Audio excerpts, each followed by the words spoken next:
Assalamualaikum warahmatullahi wabarakatuh. Alhamdulillahil qa'il subhanalladzi asra bi'abdihi laylan minal masjidil haram ilal masjidil aqsa alladzi barakna haulah. Al-ayah wassalatu wassalamu ala rasulillahi sayyidina Muhammad ibn Abdillah la nabiyya ba'dah wa syaidil musafa'ina yawmal qiyamah wa ala alihi wa sahbihi wa man tabi'ahu hudatil ummah amma ba'du. Faqad qala Allah ta'ala fil Qur'anil Karim wasta'inu bis sabri was salah wa innaha lakabiratun illa 'alal khasiin. Wa qala an-nabiy sallallahu alaihi wasallam as-salatu mi'rajul mu'minin wa qala nadin wa ba'da isra'in urujul samai hatta ra'an nabiyyu rabban kalama bighairi kaifin wa nakhisarin waftarad alaihi khamsan ba'da khamsina farad. Saudara-saudara, sidang peringatan Isra Mi'raj yang berbahagia. Ada tangan-tangan biasa, ada tangan luar biasa. Tangan-tangan biasa itu seperti tangan kita, dia meraba biasa, memegang biasa, rasa dipegang pun biasa. Katakanlah tak ada yang istimewa. Tapi tangan Nabi Isa alaihissalam tangan yang luar biasa, menyentuh orang yang terkena penyakit kulit, lepra, kusta, sembuh seketika itu juga, dan mampu menyembuhkan orang-orang buta hanya dengan maraba. Ada tongkat-tongkat biasa, ada pula tongkat luar biasa. Tongkat-tongkat biasa itu ya tongkat kita, khasiatnya biasa, terbuat dari kayu biasa, tak ada yang istimewa. Tapi tongkat Nabi Musa alaihissalam tongkat yang luar biasa, dilemparkan menjadi ular besar, dipukulkan ke lautan menjadi 12 jalan. Ada perjalanan biasa, ada perjalanan luar biasa. Perjalanan dari sini ke Bandung umpama 6 jam itu biasa. Perjalanan dari sini ke Jakarta 2 jam itu biasa. Keluyuran di malam hari, wakuncar di malam-malam minggu itu juga jalan-jalan biasa. Tapi Isra Mi'raj perjalanan yang luar biasa, peristiwa yang ajaib, kejadian yang menggemparkan dunia, dan tidak akan ada lagi peristiwa yang luar biasa semacam ini. Bayangkan dan bayangkan saudara-saudara. Biasanya dari Masjidil Haram Mekah Al-Mukarramah sampai ke Masjidil Aqsa Palestina, perjalanan yang memakan waktu 40 hari 40 malam dengan onta 2 bulan jalan kaki. Belum lagi Mi'raj naik dari Masjidil Aqsa Palestina menuju satu tempat yang paling tinggi, itu hanya dilakukan oleh Rasulullah sallallahu alaihi wasallam hanya 1 malam. Pada sholat Isya Rasul jalankan, sebelum sholat subuh Rasul dikembalikan. Itulah perjalanan yang luar biasa yang memang sulit untuk diterima oleh logika.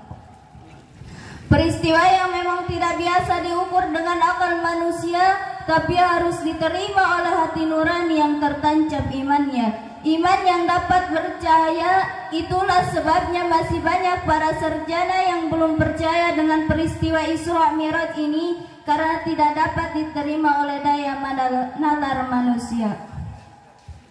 Saudara-saudara, sebenarnya peristiwa serupa pernah terjadi kalau tidak salah di zaman Nabi Sulaiman dahulu. Ketika itu Nabi Sulaiman dengan para tentaranya bersiap menjemput ratu dari negeri Saba bernama Bilqis. Saat itulah Nabi Sulaiman berkata kepada para tentaranya, "Wahai para tentaraku yang terdiri dari jin dan manusia, siapakah di antara kalian yang sanggup memindahkan singgasana Ratu Bilqis ke tempatku sekarang buruan?" Saat itu juga ada yang mengangkat tangan salah satu dari bangsa jin namanya Abdul Jan, bapaknya jin seraya berkata, "Wahai Tuan Sulaiman, saya sanggup memindahkan singgasana Ratu Bilqis ke tempat Tuan sekarang juga sebelum Tuan berdiri dari tempat duduk Tuan." Yang dalam bahasa Al-Qur'annya tepatnya surat An-Naml ayat 39. Qala ifritum minal jinni an atika bihi qabla an taquma min maqamik. Artinya berkata ifrit yang cerdik dari golongan jin, "Aku akan datang kepadamu dengan membawa singgasana ini kepadamu sebelum kamu berdiri dari tempat dudukmu." Kata Nabi Sulaiman, "Itu kelamaan, keburu dia datang." Coba yang lainnya yang lebih hebat, tiba-tiba ada dari golongan manusia yang mengangkat tinggi-tinggi tangannya. "Saya Tuan, wahai Tuan Sulaiman, saya sanggup memindahkan singgasana Ratu Bilqis ke tempat Tuan sekarang juga sebelum Tuan mengedipkan mata Tuan." Nah ini dia baru oke. Ayo buruan, kata Nabi Sulaiman yang dalam bahasa Al-Qur'annya, "Qala alladhi indahu ilmu minal kitabi an atika bihi qabla an yartadda ilaika tarfuk." Artinya, berkatalah seseorang yang mempunyai ilmu dari Alkitab, "Aku akan lakukan membawa singgasana itu kepadamu sebelum matamu berkedip." Quran surat An-Naml ayat 40. Dalam waktu sekejap, singgasana yang begitu megah, mewah dan indah dapat dipindahkan oleh manusia yang berilmu tinggi bernama Asif bin Barhaya. Di dalam salah satu tafsir disebutkan Asif bin Barhaya ketika memindahkan singgasana Ratu Bilqis ke tempat Tuhan, ke tempat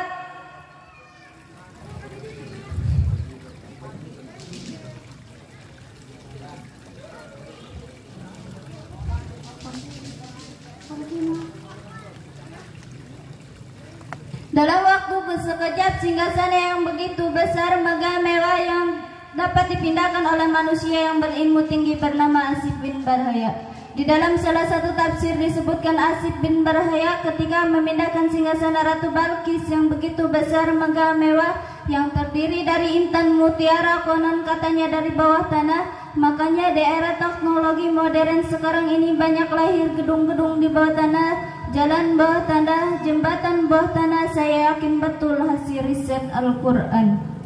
Kembali ke pokok persoalan bahwa Isra Mi'raj yang dilakukan Nabi Muhammad SAW semacam represi, katakanlah penghibur hati Nabi, yang saat itu Nabi baru saja ditinggalkan oleh dua orang yang paling dicintainya. Yang pertama istri yang paling dicintainya, yang paling setia bernama Siti Khadijah. Yang kedua pamannya Abi Thalib yang tercinta. Dalam sejarah Islam tahun itu disebut dengan Amul Hajan, tahun duka cita. Nabi diperlihatkan keajaiban-keajaiban yang tidak pernah terjadi di bumi. Sebelum Nabi menghadap Sang Khalik, terlebih dahulu Nabi disuruh check up, mengadakan pemeriksaan hati. Dada Nabi dioperasi dan hati Nabi dicuci dengan air Zam-Zam. Dibuanglah penyakit yang namanya syirik, bidik, hasud, dengki, diganti dan diisi dengan ilmu dan hikmah ilahi.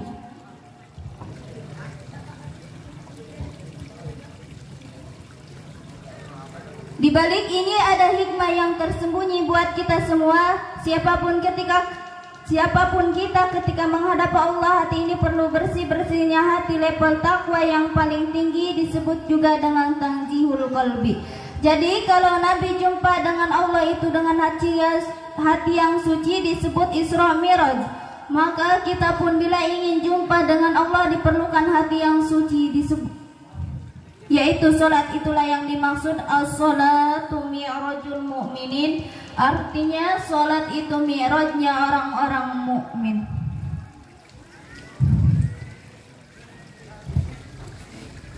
Dalam tafsir Paruraji disebut sultan sama dengan kekuatan. Kekuatan adalah ilmu pengetahuan.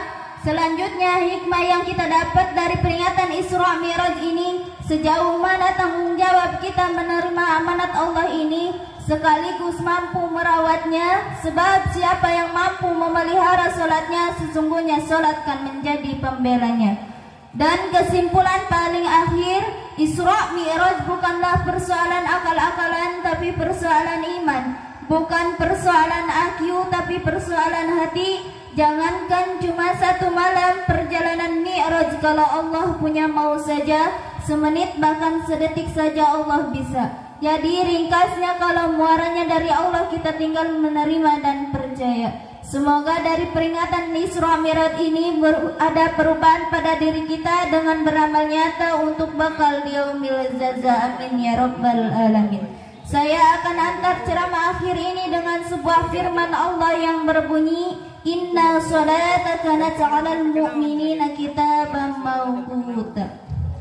Artinya, solat